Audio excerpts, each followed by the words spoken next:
return for the gift you are giving to us in interacting with you in this way, I ask. If you have questions, if you have comments, please begin. Hello, Bashar. So my question is regarding deep beliefs, and in my case, I have this deep belief that any job will give me will restrain my will and will not let me be free on whatever I want to do. So when I have a job, what always happens is that I get annoyed by what I'm doing and I get frustrated, and I always feel like I don't belong. So I think this deep belief is connected to the way my professional life is been going. I'd like to have your opinion on that, and thank you so much for helping me. Many people on your planet don't think that what it is they're passionate about can actually be a living, a job. So we would suggest that you explore what it is that's different between what you're passionate about and the jobs that you take that you think you need because you have a belief that without those jobs you will not survive. Allow yourself to explore the possibility that what you're truly passionate about can actually support you, can actually be a career. You just have to allow your imagination more free rein and open up to that possibility, because many people on your planet do make a living by following their passion. For example, the channeling right before you. If the channel had not followed his passion, he would not be channeling us to you. And along with other things that are representative of his passion, it has always supported him in life in the way that he needs to be supported. Again, there are many definitions of abundance and support. Don't limit yourself to the idea of only one or two definitions. But the idea is that whatever it is you're passionate about must, by definition, contain the ability to support you as a career, as a job, or different versions of it will do so. So open up your imagination and inspiration and be willing to explore the high probability and the high possibility that what it is at any given moment that you truly are passionate about is actually something that can sustain you in life. Good day. Hi, Bashar. Good day. I have a childhood experience I'd like to share with you.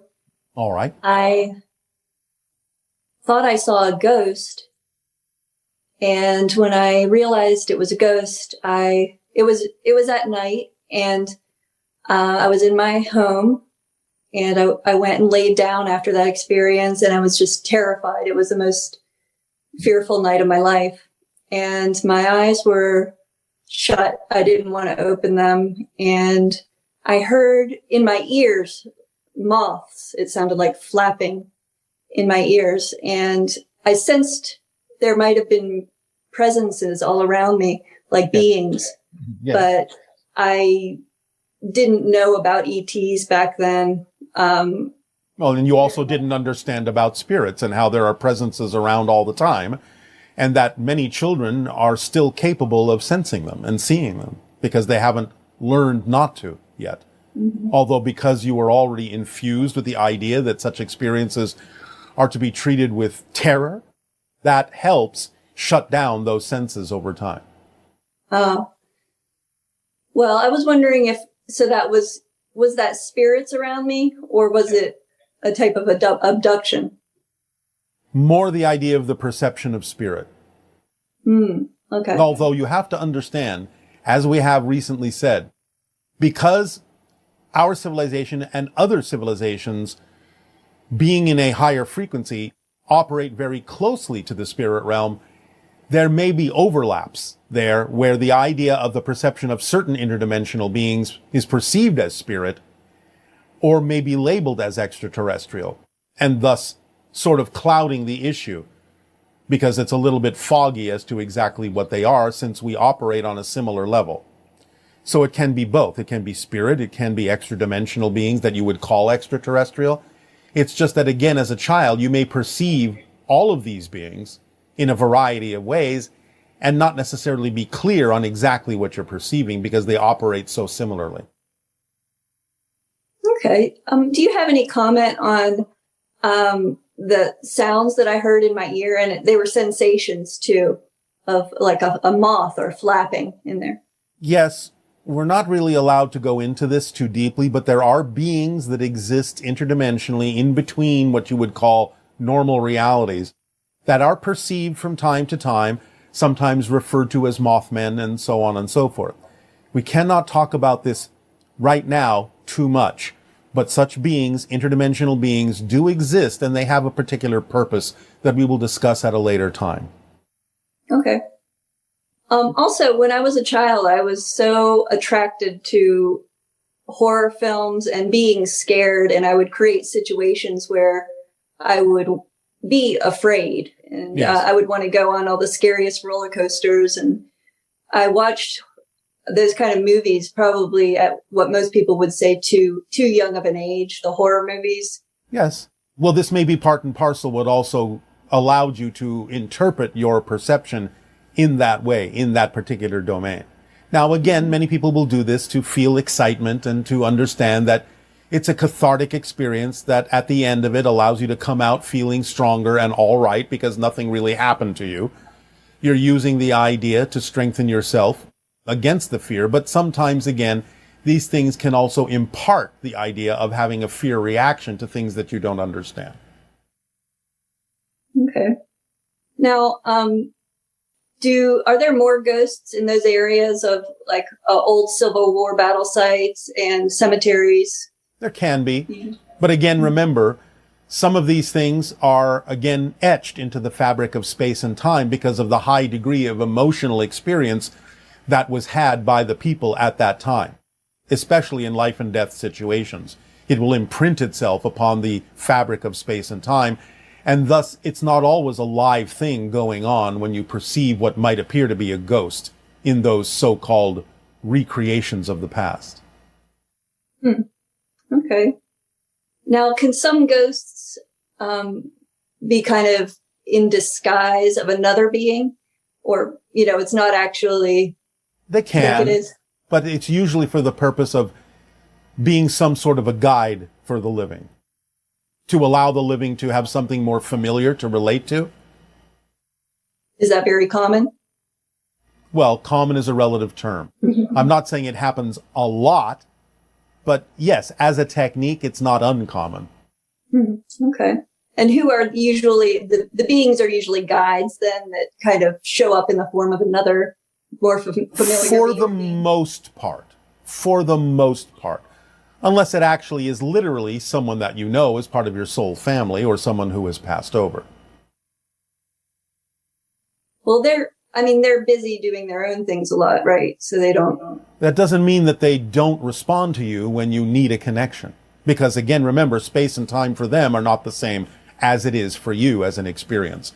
If you truly call to them, they'll be there for you. They're not always hanging around, but they have the ability to instantaneously be with you if you truly contact them. Okay, that's great. Could other people contact my spirit and then I would be in contact with them? It can happen that way. Yeah, without Yes. me even consciously knowing it. Yes. It is possible. Yes, it depends upon the purpose for it, but yes. Because again, remember, you are all in spirit right now. And you don't have to be aware of every connection you have because it's simply not relevant for your physical experience. Okay. Now, do most ghosts know that they have died? I know you've talked about some ghosts, they don't even know. The vast majority do know. Okay. But some of them that don't know, could they have died with another person and then both of those spirits don't know they've died and they keep... It's rare, but it's possible. There have been a few cases of such. In fact, there have been cases when entire groups of individuals may not actually understand that they have just died. But again, it's relatively rare because there is help from the other side. Eventually, they will awaken to the fact that they are no longer having a physical experience. So before they realize that, what's going on with them? Like, what are they experiencing together, all if it's a group? Well, again, they may be reliving certain things. They may be in a form of discussion. They may be re-experiencing certain things and playing them out again or figuring out what's going on. There may be a number of different reasons why individuals or collectives may be replaying or revisiting or re-experiencing certain things or trying to ponder what's going on with them that they don't understand. And then you've also said that when we die, we don't have to die. Sometimes we can choose to come back and start off where we left behind. We didn't. Yes, well, you have died. It's just that you're sort of reconnecting to a parallel version that seems as if you haven't. Okay. Thank you very much, Bashar. Yes, you are welcome. Aveo.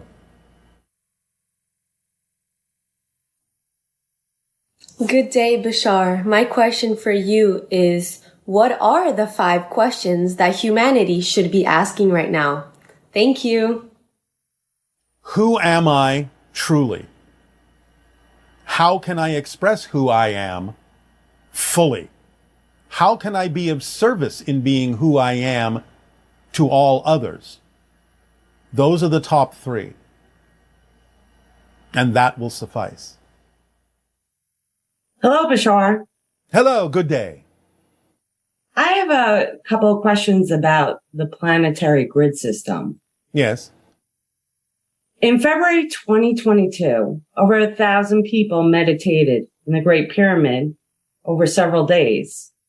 Our purpose was to realign the planetary grid for future generations. Each of us represented one of the nodes of the planet, either the physical, mental, or spiritual aspect. Can you please tell me the result of that? Not so much necessarily the idea of alignment, because it's already in alignment with itself, but the idea of amplification, magnification of the energy lines of the grid so that it can be more easily perceived by those who are sensitive enough to do so. Does that make sense? Yes. So they're not out of alignment. It's just a different... They're not out of alignment. Humanity is out of alignment. I see. So it's about bringing humanity back into alignment with the grid by amplifying and magnifying the energy of the grid to make it more perceivable so that in perceiving it, people can bring themselves back into alignment with it. Okay. Now, I'm aware of the crystalline grid, but can you tell us about the other grid systems of the planet, both above and below the surface? Well, again, there is always a spiritual grid that the physical grid takes its cue from the template level non-physical reality to the physical reality. The idea of the crystalline structure of the Earth in general and the crystalline grid is again that which allows a certain kind of reality to be experienced, a certain pattern, a crystalline pattern that locks in a certain frequency, a certain vibration that sometimes is perceived by many as what you call the Schumann resonance of about 7.85 cycles per second. This allows you to connect strongly with the idea of being a physical being, being a natural being on Earth in physical reality. But it also, shall we say, penetrates into multiple dimensions simultaneously, including parallel realities, especially the ones that might be more relevant for the experiences you are having. So it makes it easier for you to cross-connect through one grid to another to the different parallel realities that might be relevant for your life theme in your exploration. Does that make sense? Do you understand what we're saying? Yes, absolutely. All right. So is there a grid that holds our past life memories or all the memories of the planet as well? Well, as I just said, what we were just talking about is the idea most commonly referred to as parallel realities, because remember, there's no such thing as the past. That's just a parallel reality that you're calling the past. So what we already just explained includes the idea that you're calling the past. Okay. And did Tesla know how to tap into this grid for energy? Is it related? Yes. How so? Well, again, it's all about resonance. It's all about frequency. And he understood that there were special frequencies that allowed you to amplify, magnify, and perceive an effect in your reality, create an effect in your reality from aligning with the frequencies of the grid. Okay. And was Tesla tapping into a grid of crystals below the surface of the planet? Well, the idea of grids goes all the way to the core and actually interdimensionally beyond. So some of that was included, even though he may not have been aware of all the different levels. He understood that there was a level that was accessible, as you say, tappable in your reality. And he understood that it would expand to other levels above and beyond physical reality and what you might call below interdimensionally physical reality. He didn't know the full extent of it, but he suspected that there were other levels of the grid that he was tapping into as well. I see. Now I wanted to change the subject and talk about the people that tune into you. Do we all have an Essassani background? Like, do I know you? No, you do not all have an Essassani background, but you all have extra-dimensional and extraterrestrial connections. And most of you, not all of you, most of you are actually connected to the hybridization agenda. Okay, so we're a lot of us here now to teach. Yes, do you have to ask that question? I just wanted verification. You are here to participate in the evolution of humanity and to help guide through the actions that you take that are positively oriented, the idea of offering more positive and constructive options to other people on your planet so that those that can choose and those that are willing to choose can allow themselves to shift to more positive and constructive versions of the earth. Okay. Wow, interesting. All right, thank you, Bashar. Thank you. Good day. Bashar, Shauna here from New Hampshire. I have a question about CE5 and making contact with extraterrestrials. I understand that I can follow the formula to raise my vibration and to begin to perceive things I don't currently perceive. I understand that I can use my imagination in regards to connecting with the hybrid children. This is more about going out underneath the stars with the intention of peaceful contact, much like what Stephen Greer is doing with his CE5 groups. I was with him for a weekend, not me personally, me and 500 other people were with him for a weekend in April. And many of the things, not many of the things, but some of the things that he did or taught us to do in order to participate or host a CE5 group really didn't resonate with me. So I was curious. I thought, well, let me go right to the source. So if someone like myself wants to go out underneath the stars with the intention of being a peaceful ambassador and with the intention of making contact with extraterrestrial beings, what is it that you recommend that someone like I do in regards to meditation, intention? Stephen Greer uses certain tones. I also am curious on whether or not I would benefit by creating an altar. And I'm getting the impression it's really about personal preference, but I was hoping that you might be able to share with me and whoever else is interested in this topic, something that we may do out underneath the stars, in order to, make contact or, vector in extraterrestrial beings. Thank you so much. Good day. There are many things you can do, but again, I recommend that you do it in your own way, whatever you're attracted to do. You could hum, you could ohm, you could sing, you could recite poetry. Whatever it is you're attracted to do is what you need to do. Follow your passion. Follow the guidance of your higher mind by following your passion. It's that simple. Don't make it overcomplicated. Good day, Bashar. Good day. You can hear me okay, great. Do you say good day on your planet? Is that just something Earth people do? It is a translation of our greeting. Oh, Interesting. So you guys greet each other just like us. Well, not exactly. It's a translation. Ours happens all completely telepathically.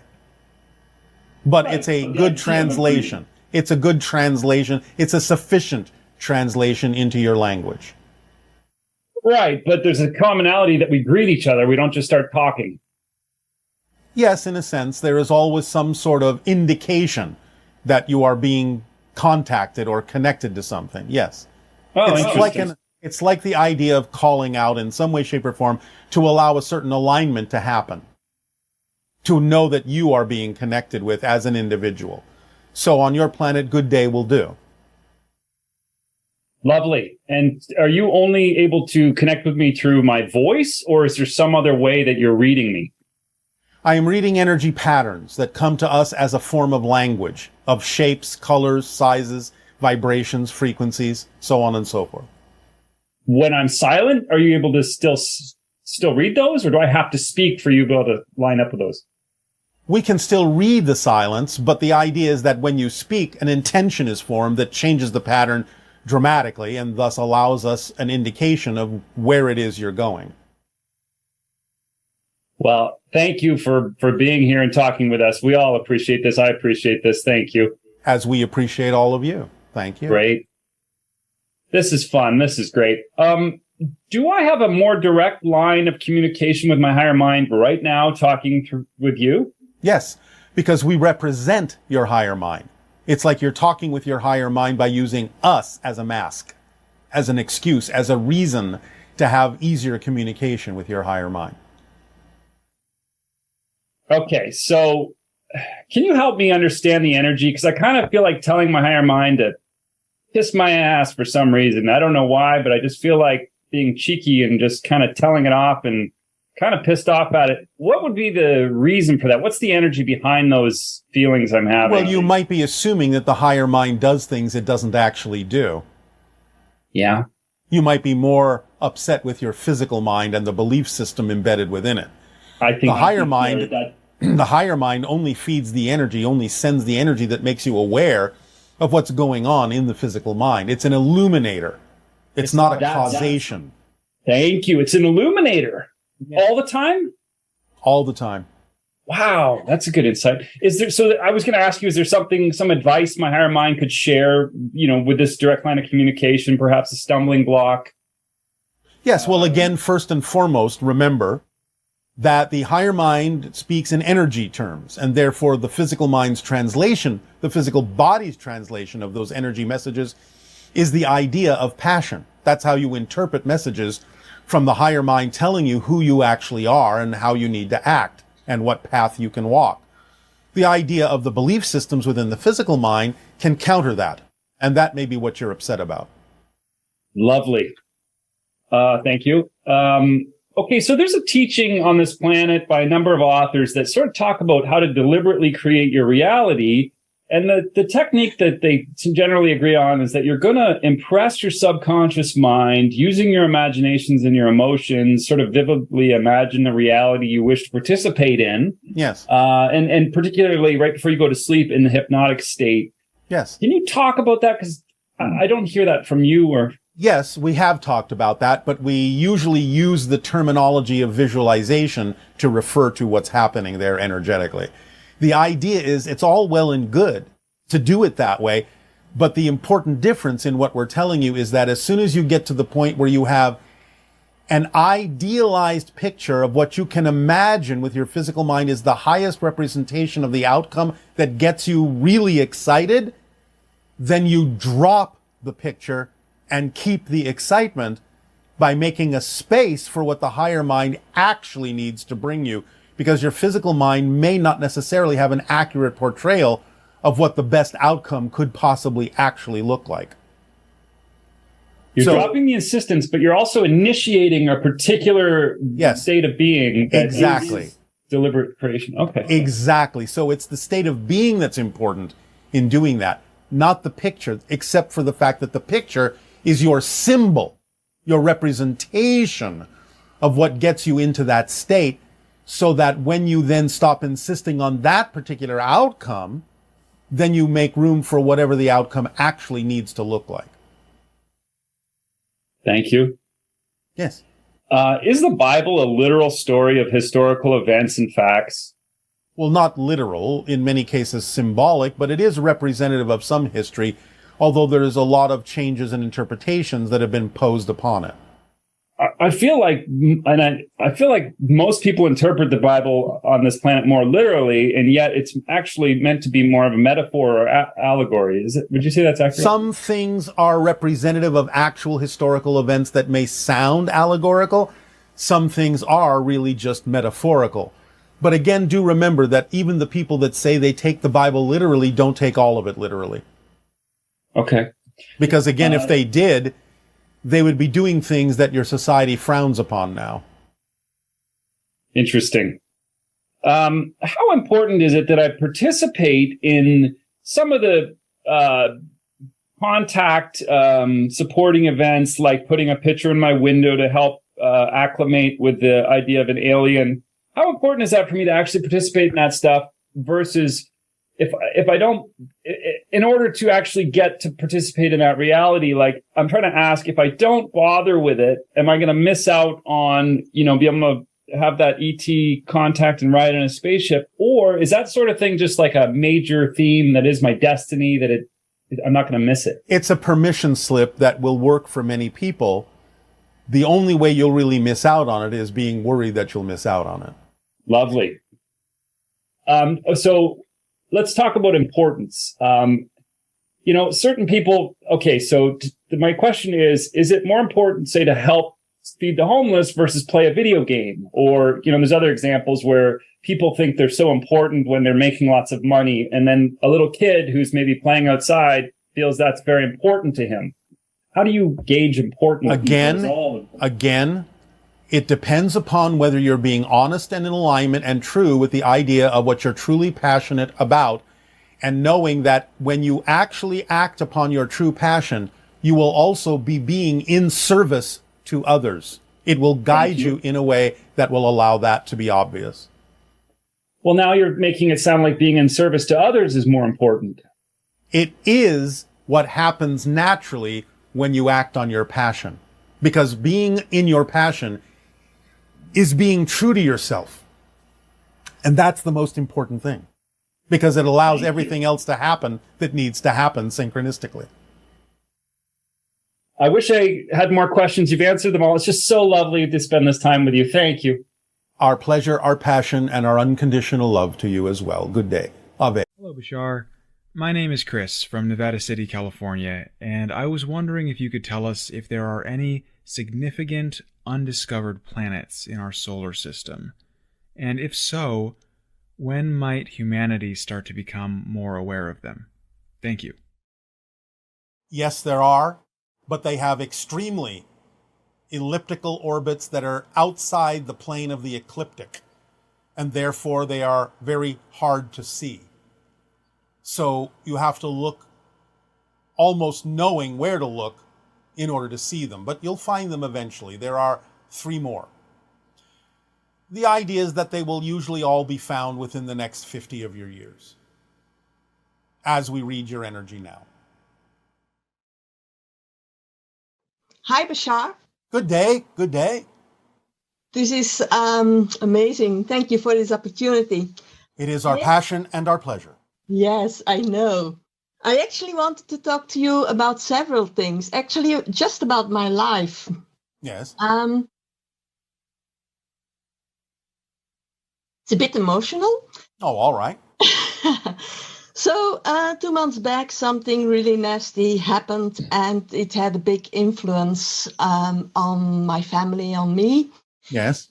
And I discovered a whole lot of things. So I realized that on a daily basis, I actually go from density to density. And it all has to do with the way I look at things.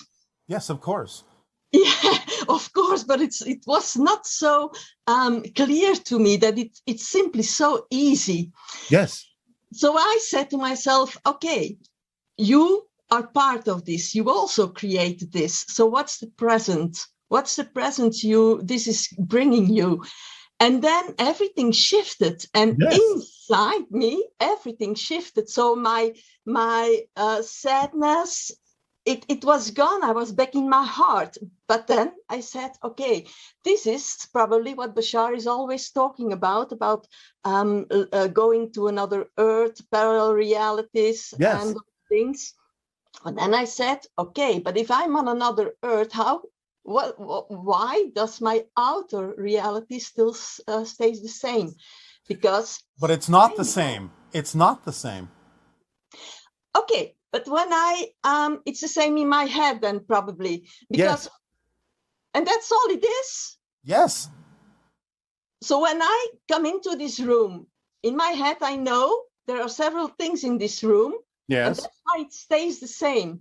So if when I can bring myself to the belief that One moment. Yeah.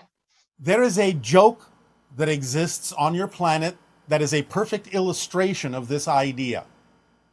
The joke is, someone says, I came home one day to find that every single thing in my house had been stolen and replaced with an exactly identical copy.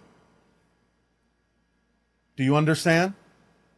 It may look the same, but it's not the same. Yeah. This is so amazing because I have apparently this little voice in my head that tells me the same thing, but I'm not allowing myself to believe my inner knowing. Yes. Well, there you go. You've solved your issue. Yeah. Now all you have to do is find the belief system that keeps you from knowing what you say you do in fact know. It seems that I'm not allowing it because Why? Why? Why not? Yes. Well, I don't know. Well, yes, you do. Because you just have to ask the right question of yourself. And that question usually is, if I allowed myself to know this is true, what am I afraid of? What am I afraid of? Yes. If you allowed yourself to know these things, what are you afraid will happen? Are you afraid you'll be thought of as crazy? Are you afraid you will lose people in your life? I think that I might be holding on to my childhood, because I wanted to ask you what is the highest perspective that my parents and then especially my mother and I chose to be in each other's life this lifetime, because I think this is a huge part of everything in my life. Yes, well, the question is, what would you otherwise not have learned had you not been in each other's lives? But can it be that simple that what she did was reject me in every way? But I didn't realize that I was rejecting myself. Well, there you go. That's one lesson you have learned because of the situation that you agreed to participate in. But that's what we do as humans. No, that's what you do when you learn to do those things. It is not natural to humans to be that way. It's a learned experience down through the generations. It's not done just because you're human. Oh, but maybe I didn't express myself. How can wait, where was I? The idea that you are talking about is something that certainly has become a habit in human society. What I'm saying is it's not your natural state to reject each other. No, but I have been canceling out this natural state since my childhood. That's the truth. Yes. So you gave yourself something to change, something to transform, something to learn how to transform. Most of you don't understand this. You give yourself certain experiences of darkness so you can learn to transform the darkness into light, because there are much bigger things coming up in the future that you will have to have had the practice transforming those personal things in order to be able to transform larger collective things in the future. And is this because I'm holding on to childhood stuff that I'm afraid of my power? Because I think that we humans have a whole lot of power. Of course you do. You're creating your reality experience. You have to have power to do that. But let me ask you a question. If you understand that you're shifting through different parallel realities and that you are truly a different person every moment, is the childhood you're referring to actually still your childhood?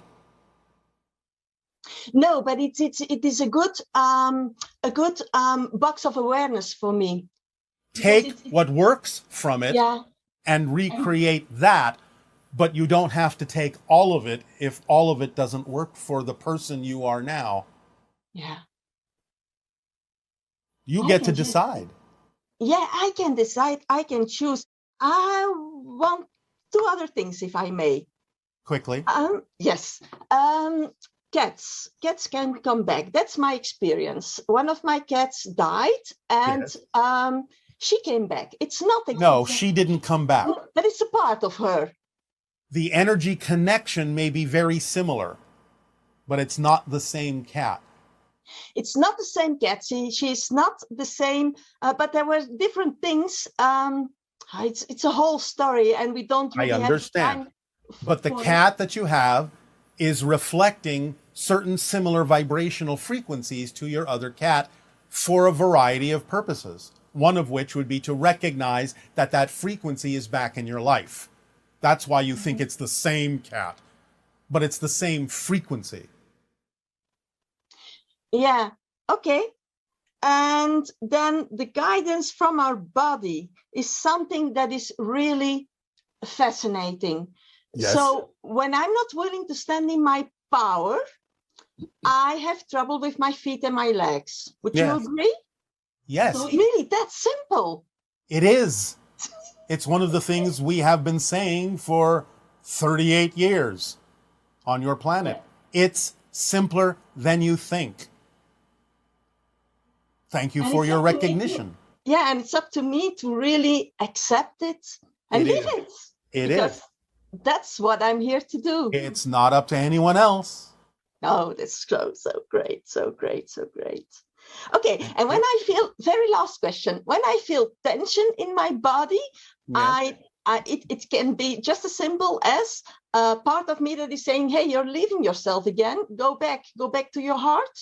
Yes, you can use it as a guiding mechanism if the tension you're referring to seems to be out of place or out of alignment with who you prefer to be. Yes. This is so amazing. So I am really right on. Oh, great. Thank you. This is amazing. Thank you, Bashar. Thank you. Thank you so much. You are welcome. Bye-bye. Bye-bye. Bye-bye.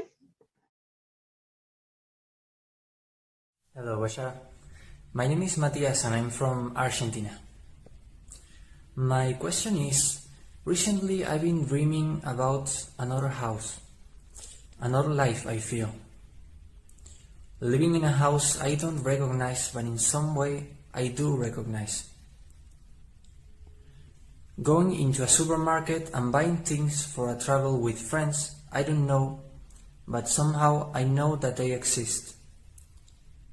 And today I felt how lonely and sad that counterpart feels. What is this? How does this relate to my actual experience, and how can I best help and be helped by the counterparts that I'm connected to? Thank you. As you expand your consciousness, many of you will start to perceive parallel versions of yourselves in other realities. The ones that you may feel need help, need assistance, you can become their mentors. You can send them positive energy. You can inspire them by sending different kinds of thoughts or examples of your own life along the energetic connection you may have to them. And therefore, it may help them brighten their own reality up. For those you feel you can learn something from, you can download information and experience along those energetic connections that you all make to a variety of versions of yourselves in different parallel realities. But being more aware and experiencing more viscerally the different parallel realities is one of the symptoms, shall we say, of the expansion of consciousness at this time. Hi, Bashar. And to you, good day. It is wonderful to be here with you today. Thank you so much. And thank you as well for the co-creation. I have two topics that I would like to touch upon today. And the first one being the inner child. Yes. During the months of COVID, I did lots of deep dives into my own inner child work, read lots of books, listened to lots of people. This past March, during your transmission, you touched upon childhood trauma and the inner child. And after that, I needed to put all my work away. I needed to reevaluate, reassess. So my questions to you today are not about recreating childhood trauma in the present moment. It's about the relationship that I feel that I formed speaking to my inner child through dialogue, whether written, verbal, or mental.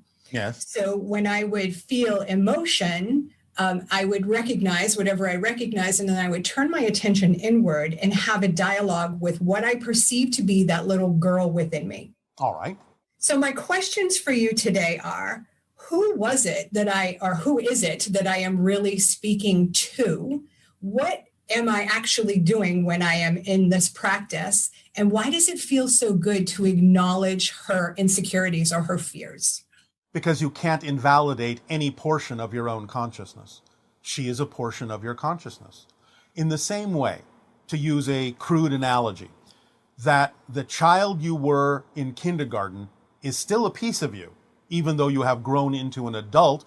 You don't necessarily think like her anymore. You don't act like her anymore, at least not all the time. But the idea is that you have gone beyond her, but you still contain her. So you're speaking to another aspect of your own consciousness. And because you acknowledge it, because you support it, because you listen to it, because you dialogue with that aspect of your being and don't invalidate it, it allows you to operate more as a whole person between all of the different aspects or portions or reflections that exist within you. One phrase we have for this idea is you're experiencing a healthy multiple personality order by doing this. Okay. Does that help? It does help. So this is a good service that I'm offering myself and or my clients by doing this practice of turning my attention inward and dialoguing with an aspect of myself. Yes, if it is your passion to do it that way, then it's absolutely what you need to be doing. Okay. And what about these experts who talk about reclaiming our childhood? What would you say to that? Well, it depends on what they mean by that phrase. So when it comes to inner child work, Yeah. It is going back, revisiting, Yes. and reclaiming parts of the childhood that we did not have, that we were missing, and then reparenting ourselves. That's fine. Whether they know it or not, it's a reference to the idea that as you change yourself, you actually have a different past and therefore a different childhood. So in other words, you can actually make a connection to the idea of a different child within you as the new personality you are now. And that's one version of reclaiming your childhood, creating the version that would work for the person you are now, that would grow into the person you have become now. So different people may mean different things by that phrase, and we can't necessarily attest to the idea that they all think the way we have just described, but nevertheless, that's one way of looking at it. Great. Well, thank you so much, Bashar, for answering my questions, and thank you for this beautiful co-creation. Thank you for asking them. Good day. Good day. Hi, Bashar. This is Rokas from Lithuania. I'd like to ask you, when we are going to go through the life review, if we choose to do that after death, will we review the history that we remember at the moment of dying, or will we review all the different histories that we have gone through and shifted through our lifetime? Whatever is relevant for the theme you are exploring. It might be what appears to be a single history. It might be a multitude of them. Whatever is relevant for the theme you are exploring and what will advise you best and inform you best for the choices that you will next make. Hey there. Hey, Bashar. Good day. Good day. First of all, it's an honor to meet you. Thank you and Daryl for doing all the work that you are doing. Our passion and our pleasure. I have a few topics, so let's just dive right into it. First, I want to ask you questions about more about yourself and the Sasani. Yes. I know that you followed in the footsteps of your father, right, to become a contact specialist. Yes. I guess what drove you to do that, and what other sort of career paths or life paths are available on your planet? Well, many. I am also a sculptor. That's part of my passion, expression. An explorer in general, in pure form. That's also part of my passion. And there are many other kinds of artistic or exploratory endeavors or encounters that can be had. Some people are directly, literally, living among other civilizations that are not our own to learn from them in a variety of ways. In the same way that you might visit a different country and live among the people there to pick up on and understand more clearly their ways of doing things, their expression of creation. There are many things that we can do. Gotcha. So it's all really driven by sort of whatever is exciting, whatever is creative. Whatever is the key frequency of our being at any given moment, yes. You've channeled for over 30 Earth years through Daryl, and what's been your experience of that passage of time? Is it the same length, or is it more sort of compressed? It's much more compressed. A conversation we may have with you today and a conversation we may have with you a year from now in your time may actually, from our perspective, be back to back. Mm. It just depends on what is necessary for our understanding of the content of the conversation. Sometimes there may be a need to understand that time has passed in your experience. Sometimes there may be no need for that at all. Interesting. Okay. And then how many other, I guess, contact specialists are in contact with people on Earth right now? It fluctuates, but the average is around 150 from our civilization. Oh, wow. And then there's others from the IL and other civilizations as well. Yes. Gotcha. Interesting. Okay, so on your planet, you had the Shakana experience, right? Yes. And before that experience, what was the civilization like? Like, for example, did you have money? Like, what was life like? We've never really had money. We had much more of a head start evolutionarily than you have. But the idea is that we still had the experience of negativity. We still had some experience of disease and separation and so on and so forth.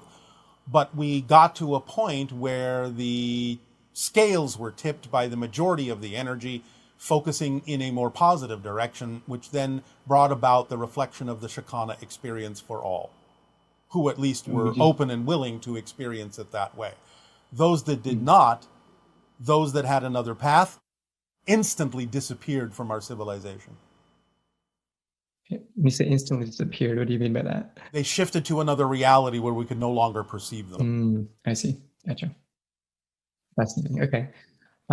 Well, I guess on that thread, let's talk about the Earth's transition that we're in right now. So it's really exciting to hear there's going to be more crafts and things like that. Yes. Are there any particular places you'd recommend people gather or go to? Wherever you are attracted to, although we have already said that Joshua Tree area is very important energetically as a vortex that has to do with the crossing and passage of many different civilizations, or let's just say it's a major traffic line. Gotcha. Okay, that makes sense. Okay, so what about sort of the role of technology on Earth? So right now we have tools like this that allow us to create sort of a shared connection and empathy, but we have also other technology that creates more separation. Yes. So is it better for us to use these tools as sort of a stepping stone to build that ability for intuitive connection? Or is it better just drop the whole technology and just focus on those more intuitive? Different people will do it in different ways. There's no one right way to do it. Different people will do it in different ways. Depends on how they relate to the idea. Gotcha. Okay. And then we're also dealing with climate change. And you mentioned previously that spreading particles of gold is sort of one method. Why is that something that would actually help? Because it reflects the idea of sunlight back out into space and lowers the temperature of the planet. Gotcha. And it's also inert and lasts essentially forever. It doesn't decay. That makes sense. And so is that the same reason that the Anu people originally came to Earth? Yes. Were they also dealing with that sort of similar style of climate change? Even worse. Interesting. Okay, interesting. Okay, so another topic, parallel incarnation. So, um, you've shared that there are souls and then oversouls and then oversouls and so on. Yes. But at the same time, we have the ability to connect to any sort of parallel incarnation that's ever been in existence. That is relevant for you to connect to, not anything. Oh, If interesting. it's not relevant, you won't connect to it, because why should you if it's not relevant? Yeah. And so do you have like a limited number of souls as a part of your own oversoul? Well, the entire population of our planet is much lower than yours. On average, it remains relatively stable, give or take, around 300 million. Okay. So, in a sense, we generally, with a few exceptions for a variety of reasons, sort of all relate to a single oversoul for our civilization. And so for humans, is it similar? Is it more like 7 per oversoul, then eventually you get the human oversoul? The idea of the 7 billion people on your planet is generally representative, even though this also fluctuates, of between about 300 to 500,000 oversouls. Interesting. Okay. And now, let's say that's not evenly divided. Yeah. You can't just say, well, it's X per oversoul. It constantly fluctuates, but that's the average. Now, you've also shared in the past that there are these parallel incarnation charts, right, that tell you the pin charts. Yes, the pin charts.